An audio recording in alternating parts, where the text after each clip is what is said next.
Hello my friends and welcome to Disney Dreamlight Valley Reddit review. Before we jump into the Reddit review, I just wanted to share some news from the game. So I'm happy to report that all the issues, at least the biggest issues in the game, have been fixed within first 24 hours. They fixed the item that was bugging the furniture mode, and they fixed the wrong house being sent to deluxe, to people who purchased deluxe version of the game. If you check your inbox, you will find this house now, the one that was advertised, fully delivered. I don't know what happened, but now we got two houses for the price of one. So being deluxe edition owner actually paid off twice.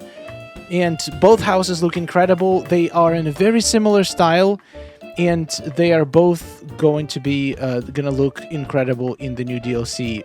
One thing is weird is that very, very small door in this one, but I still think it looks amazing. If you don't have it in your inbox, try to restart the game. In fact, if you're having any issues in the game, try to restart the game. It should fix most of them. And now to the Reddit review. Let's see what's been going on in the last couple of days. Stop it! That's gorgeous. This DLC is absolutely stunning. I thought Wishblossom range was incredible. Now when I look at this and then I go to Eternity Isle, I'm like, ouch. Like, this DLC just blows everything we have so far in this game out of the water. The Crystal Caverns, every single biome, except the Gulch. Honestly, I'm not a huge fan of the Gulch. I'm not a huge fan of the vibe in there, but the items themselves are pretty unique and cool looking. But, yeah, this whole area, the Crystal Coves, the Crystal Caverns, the whole ginormous map, all the beautiful beaches, the whole DLC is beautiful. I think it blows even Storybook Vale out of the water, even though Storybook Vale was incredibly beautiful game. Maybe it's just feeling this way because it's new and fresh, but I think developers did an incredible job. There's so many incredible locations in this DLC, and considering this is one of the most top voted posts this week, I think a lot of people agree. This is who I really want. So, isn't Yzma... It's basically, she looks very similar to Cruella de Vil. If you look at them, they have very similar face. They're both super skinny, kind of into fashion, even though both of them have very fashionable choices. I feel like Yzma could definitely be a villain in the next DLC. She has a very similar personality to Cruella as well. So I feel like they're, like, what is the main difference between them? Except she was definitely much... so the whole setting of the Emperor's New Groove is much, much earlier in time than the Dalmatians one, so I guess they're from different era. So that would be pretty cool to get Yzma in the game. I would definitely not mind that at all. How old are all of you? I put a post this morning and I was just talking to my cousin about how much I love this game. It dawned on me that I have a few friends that play it but don't actually know any children. I don't think there is a lot of children playing this game. Disney is primarily for adults. I feel like because a lot of adults grew up with classic Disney movies, so this game has a lot of nostalgic effect. I don't know if modern children are as much into Disney as some of us were when we were growing up, but I am curious to see. I should know my kids are Disney fans, but too young to play. They have no idea I go fishing with their favorite characters after they are asleep. Wait a second. Too young to play? Is there some age restriction for Disney Dreamlight Valley?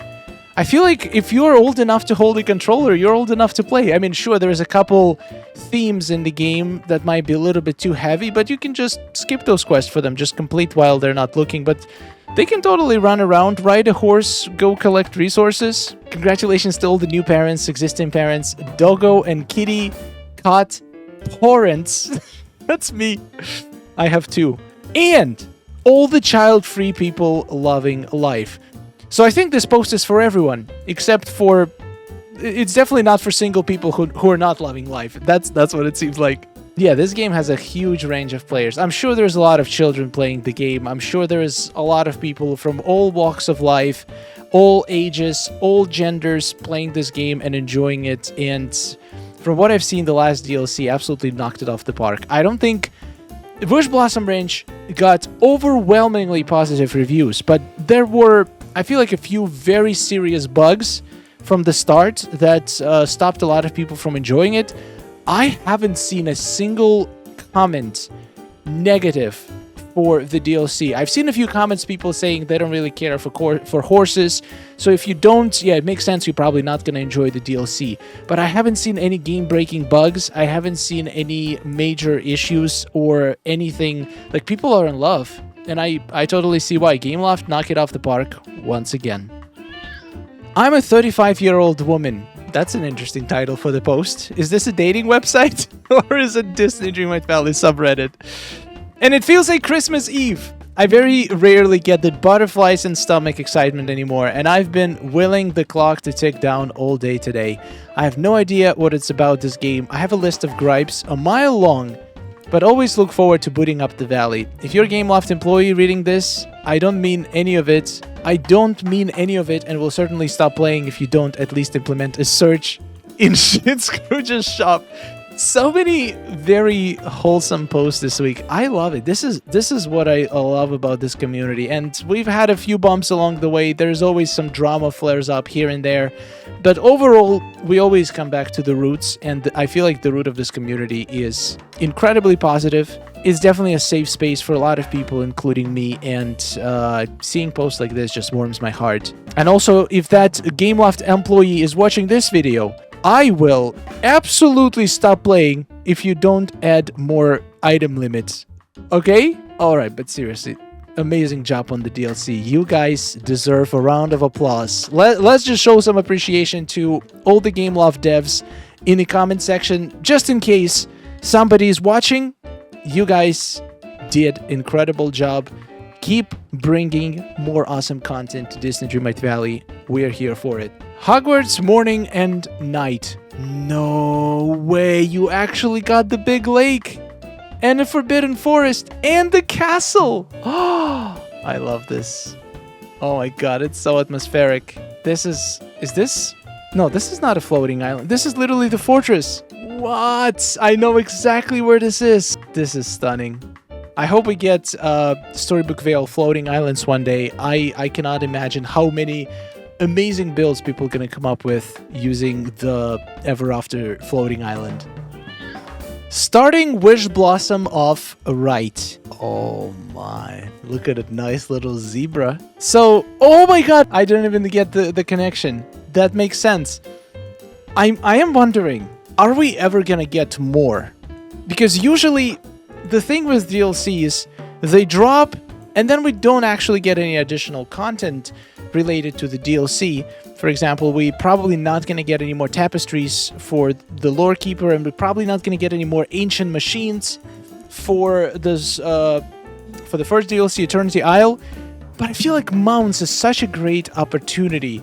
I would probably pay Moonstones, depending on how much, for getting some other iconic mounts that are not necessarily horses. I'm sure there is a lot of also iconic horses, maybe some donkeys, anything that we can ride from the games, not just Sven. So I think they could probably make like a additional bundle for the owners of this DLC with a couple more mounts in the future. I think it would be cool. Affirmations for the new Wishblossom Range DLC. Hi all, happy DLC release day. I wrote these affirmations last year for the Storybook Vale DLC as a bit of a joke, but never shared them here. So I thought I'd do so for the new Wishblossom Ranch DLC coming out. Alright, let's see. It's okay to remove trees that no longer serve me. That is true. That is true. To be fair, the amount of trees in the default state of the biomes is not that great. I never had a problem where it would stand on the way or something. I think they really planned the positioning of all the items pretty nicely. But when I do decorate, I'm probably going to remove some stuff. I love the amount of big clusters that we got. Definitely going to help with item limit. I'm a good designer, even if my builds aren't exactly like the ones I see on Reddit. That's a good one. I love it. I can take on new quests and challenges at my own pace. That's true. A lot of people I see are very frustrated how long it takes to level up horses, because they want to complete the entire DLC in the first day, which I'm sure some people did.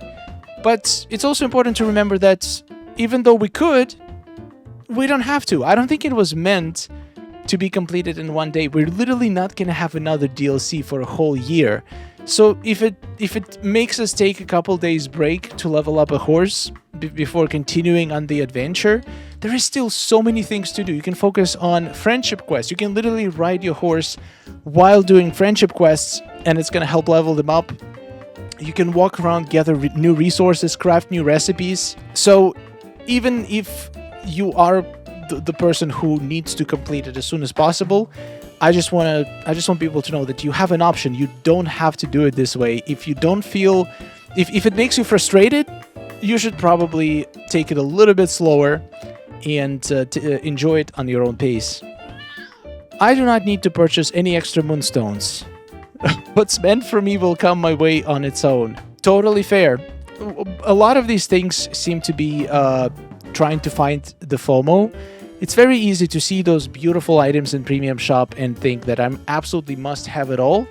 And if you can buy Moonstones, if you feel like it's going to be worth it for you and it's not going to put you in trouble, then absolutely go for it. But it's totally possible to enjoy this game without buying everything in the Premium Shop. At the very least, you can pin the items you like the most and then get them later when you have the means to. My storage island room doesn't have to be perfect, it just has to be functional. That's true. It's better to have functional storage than no storage. Any glitches I encounter will be fixed with time.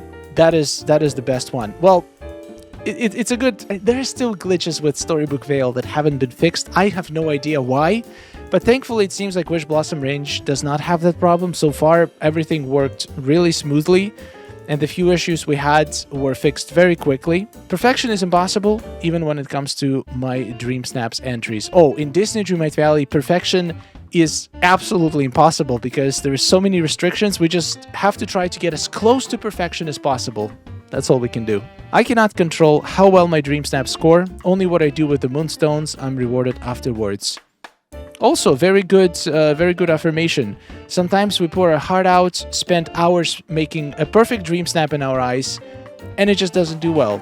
It's totally true. We cannot control how well it's going to score. Some of my favorite shots didn't even get that high of a reward, but some shots that I didn't care about much got great reward. It's just going to happen. Sometimes there's going to be disconnect between how we feel this dream snap should perform and how it actually performs. I can always get more resources once the update is out. Moving forward should be exciting, not stressful. I agree. I feel like every decision you make in this game, what to do, should be not by anxiety or fear of missing out. It should be guided by what's gonna be the most fun. What sounds like the most exciting thing to do. If you're in the middle of the story, but it seems exciting to you to go and fish on the beautiful beach that we have in the Alps, which I actually did. I hate fishing, but that area is so beautiful. It was made for fishing, and it actually made me like fishing. So if that's what you want to do for the next hour, even though the story is calling, but fishing is just something that's going to make you excited, feel free to do it. Just play it. Do whatever in this game that you want to do at the moment. Any upcoming star paths can be completed to the extent at which I am able. Completionism isn't everything and shouldn't dictate my enjoyment of the game. Okay, I can see this one being true last year. I feel like this year there is absolutely no excuse or reason not to complete a star path, because at least the basic part of it, sure, you could miss out on some routine duties, but within a couple months of each update, it literally takes 2 hours to complete the entire star path. So I would say try to complete the star path to the best of your ability. That sounds better. I like this. I like the affirmations. I think it could be helpful to a lot of people. So relieved. Okay, let's see. Got an expansion, and it lets us collect Dreamlight rather than introducing another currency to collect. Many of us have loads of it to save, so we don't have to do so much grinding. So this one is actually a bit controversial. I've seen people hating the fact that it uses Dreamlight, and I agree with the person who posted. Not having new currency means usually they introduce new currency to unlock additional biomes. That's not what we do in Wishblossom Range. There is no currency locks on areas of the map. You can unlock certain areas while you progress through the main story, which makes it feel organic. And Dreamlight is not needed for absolutely anything in the game, in the quests, you actually gain Dreamlight by completing all of the duties from Wishblossom range. So I agree, this was a great choice, and we don't... there would be just no sense to have another currency. Like, it makes sense with snippets, with ancient machines. Here, what, are we gonna feed it to a horse or something? Unless the currency was horse food or something, it wouldn't make sense. So I think it was a great choice. Without a single purchase of Moonstones, just blue chests and dream snaps and a lack of wanting to buy things in the shop, I'm getting pretty jaded in buying stuff in the premium shop, so it's starting to accumulate. In WoW, when I stopped playing, I had over 4 million in gold due to pretty much the same reason. Never bought gold, never bought Moonstones, just blue chests and dream snaps, an occasional haul from a DLC. So yeah, I can totally relate to that. The thing is, this 71,000 Moonstones is gonna become like this if you actually decide to buy a few things. It's gonna get decent amount of items. On my second account, I was at about 120k Moonstones when I kind of stopped playing on it, just from dream snaps. I don't even do blue chests. I open it once a week, do a dream snap, usually very quickly, and manage to accumulate pretty decent amount of Moonstones. So yeah, it's definitely possible to get decent amount of Moonstones without paying, to get maybe not all of the premium shop items, but at least half. And you can choose which half, so you can choose the best items that you like the most. And let's be honest, there is a lot of premium shop items that we bought and probably never used once.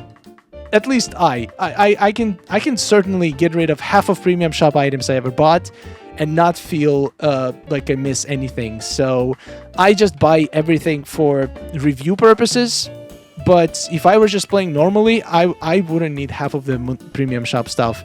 So that's a great demonstration that it is possible to have a lot of Moonstones without paying. Alright guys, on this note, we're gonna end this Reddit review. Hope you enjoy all the content on the DLC and on Disney Dreamlight Valley. Double daily videos for a while. And lots of streams. There's a lot of content. There's a lot of fun to be had in Disney Dreamlight Valley right now. I'm so happy seeing all the positive feedback from the community for this DLC. And Gameloft, you're reaching the point where it's going to be really hard to beat. I thought you were already at that point, but you raised the bar even higher. So, as I said on the stream yesterday, I think the only way you can beat this year's DLC is if next year you give us underwater DLC with ability to swim underwater, and literally the entire DLC is going to be underwater. That's going to be incredible. Thank you for watching. Subscribe for more. And goodbye. Oh, nice day we're having, isn't it? Oh, it's wonderful. Woohoo! Amazing. Gotta tell you, it is really beautiful here. Hey, nice to see you. Oh, hello. Are you seeing this? Oh,